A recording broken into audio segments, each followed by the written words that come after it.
Hi, journal.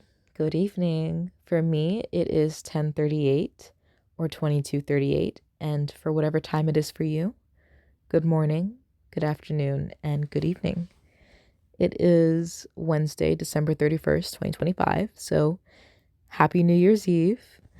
I wanted to start by getting right into my notes, and basically, the topic is being grounded, remembering to keep yourself balanced.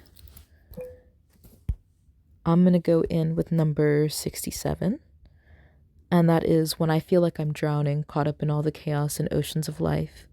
I always visualize a shore, a place to ground myself and get my bearings, to remember who I am and what I've learned. Taking myself out of all that chaos allows me to catch my breath. I have a chance to reflect and open my eyes to what it's trying to show me.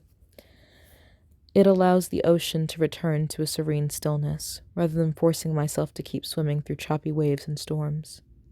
I don't have to fight against the ocean anymore. I'm learning how to navigate them. I know now that it's okay to step back and relax. What's gotten me this far is pacing myself to what works for me. When I'm ready and I've settled myself back on dry land, I can continue on with renewed energy and trust in what I've learned. The more I grow, the better I can handle the chaos. I adapt to it and let it push me further. If swimming no longer works, build a boat, but I still know how to swim.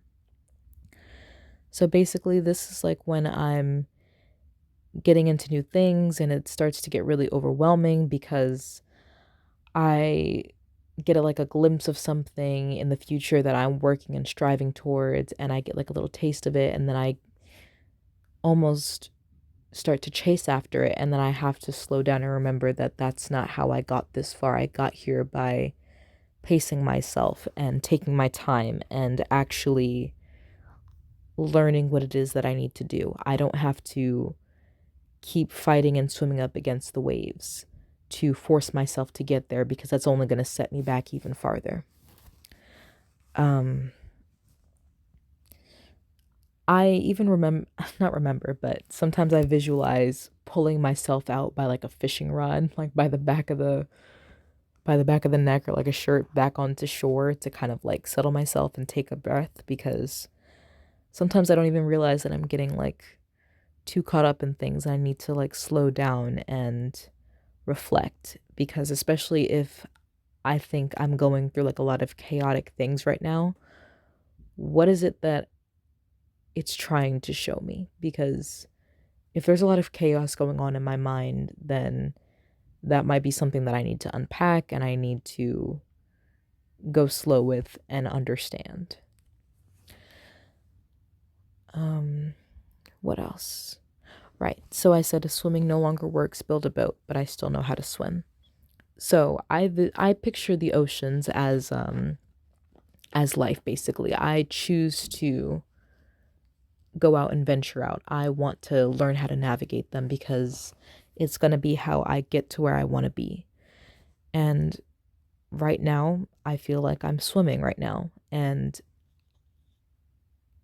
maybe I'm going to learn how to build a boat, because that's what life is. You have to adapt to things, you have to grow, and you have to learn how to move forward. And if I start building like a boat and I start with a raft, let's say, and it breaks apart, I still know how to swim. I can still fall back on my foundations and I don't have to flounder and panic. I'll be okay, because I took my time to learn how to swim properly in a lot of these conditions. And now I can go back to shore. I can find my way there because I know how to swim, and start again. And this time learn from my mistakes and be able to take my time. I'm going to go to number 74 because I'm not going to read these consecutively. I'm going to be skipping around a little bit with my notes. Number 74 is mundane over magical. Balance is good. The mundane keeps us grounded in reality and truth, but the magical is the spice of life. And I like my life well seasoned. I've tried to state before how important it is to stay balanced and grounded in reality, but I was never able to properly articulate it, I don't think. So this note definitely was something that came to me to write down because I wanted to be able to emphasize how important it is to remember we have the mundane for a reason. It's a basis, it's a foundation so that we don't get lost in attributing everything to magic or the mystical, because we're still in the real world. We're still in reality. And I think it's very important to stay grounded. As much as I talk about like spirituality and mysticism, I think it's also very important that we have balance. I've mentioned before that I think we got pushed so quickly as a species into an age of science because a lot of people were blaming everything on things that had nothing to do with it. Like if the crops failed, someone would look for a scapegoat to blame, and they could blame it on witchcraft, they could blame it on God's fury, they could blame it on basically anything when it could have just been bad conditions. And I think it's very important to remember that we live in a mundane world. Like there's beauty in everything, and when you look around our world, I kind of find it hard to believe that we live on such a beautiful planet and we disrespect it so casually and we don't treat it with the admiration it deserves, but it is still reality. And I think spirituality and quote unquote magic is the spice of life. But I don't think that it is the full scope of it. I think there is definitely duality and there is balance.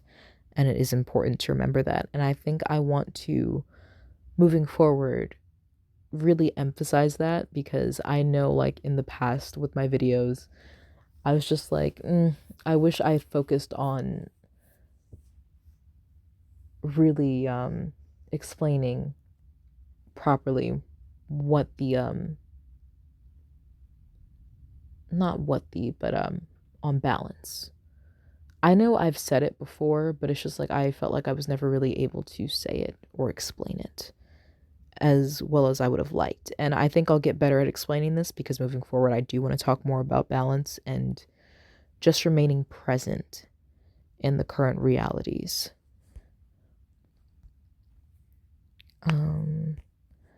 Now, what other note am I going to read? I'm going to pause because I can't find what I'm trying to read. I will be back. Okay, I found it.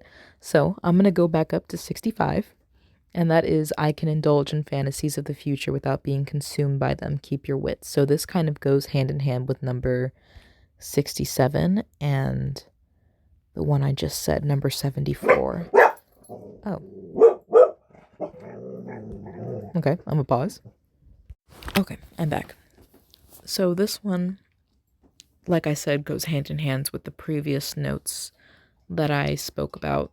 And that's because you can get a taste of like the future, your fantasies, but don't get too hooked on them appearing a certain way. Now, I'm not saying that you should lower your standards, not by any means, but I am saying that the future can seem so tempting with its unknowns, but don't get too stuck on one path, because there can be many different points of divergence. Your path can go in a completely different direction at any time. And it's important to remember that and realize that it's just like the future is not set. Things can happen, things can change it, because we as people, as humans, have free will. We cannot control other people, and other people cannot control us. They may try, we might try in certain situations, but it is very important to remember that. So the future that you can be fantasizing about might not be exactly what it will come to you as. And I'm going to jump to number 71. You can ask God for flowers and he will send you rain, It's up to you to put in the effort and learn. You have the tools. And that is inspired by the lovely Jadina, because she would always say, you can ask God for flowers and he will send you rain. It's up to you what you choose to do with that. Because he, I'll say source. Source, if you do prayers, if that's your thing, might send you, you might ask for help or guidance, and it might not show up in the way that you think. And it might require you to actually do something, like actually put in effort, actually contribute, play your part in it, because life cannot be lived for you. Not even by the divine, even if you ask for help. Life cannot be lived for you. You have to experience things and you have to learn things, and living through life and exploring things and experiencing things is a blessing. Asking for flowers and getting rain will teach you so much about patience, about time, about gardening. This is just the example that I'm using. And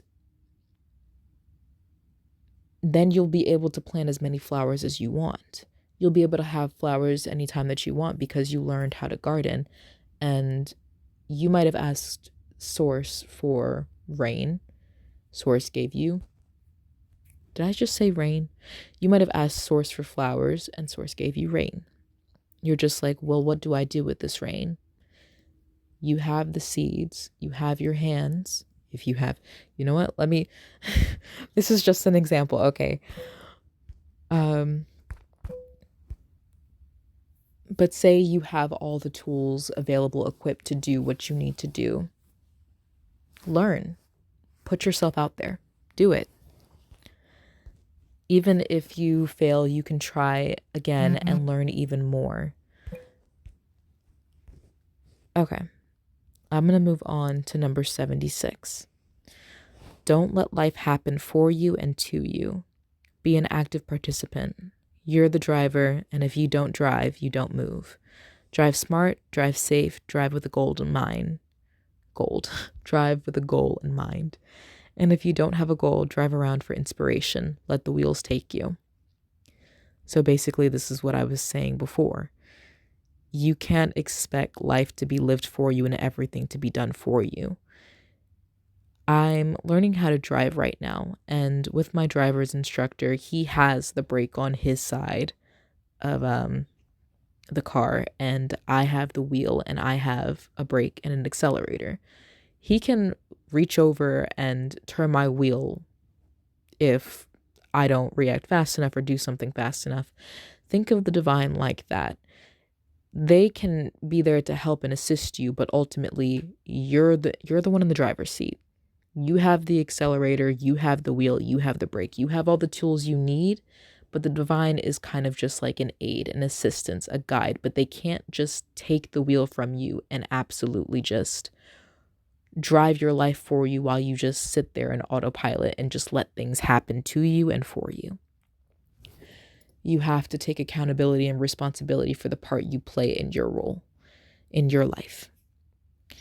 And number 77. It's important to build security within the self, not just the divine or faith. Or, well, you can have faith within yourself. Don't give all the credit away and acknowledge the role you played in your journey too. When I see people specifically, well, I'm not going to say specifically Christians, because this goes for a lot of religions, they will give all the glory to God.